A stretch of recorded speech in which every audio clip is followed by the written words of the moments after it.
ఉమ్మడి అనంతపురం జిల్లా వ్యాప్తంగా విద్యాసంస్థల బంద్ విజయవంతమైందని ఎన్ఎస్యుఐ విద్యార్థి సంఘం నాయకులు తెలిపారు. నీట్ పరీక్షను రద్దు చేయాలని,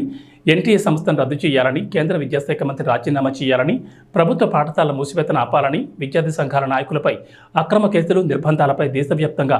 ఐక్య విద్యార్థి సంఘాల ఆధ్వర్యంలో ఎన్ఎస్యుఐ ఆధ్వర్యంలో అనంతపురం నగరంలో కాంగ్రెస్ పార్టీ కార్యాలయం నుంచి బైక్ ర్యాలీతో ప్రారంభించి కేజీ టు పీజీ వరకు ఎన్ఎస్యుఐ ఆధ్వర్యంలో విద్యాసంస్థల బంద్ను విజయవంతం చేశారు.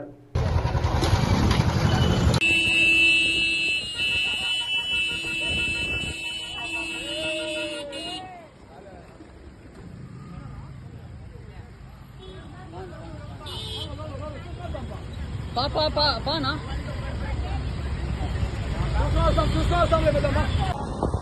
పరీక్షలు వెంటనే రద్దు చేయాలి, పరీక్షలు వెంటనే జై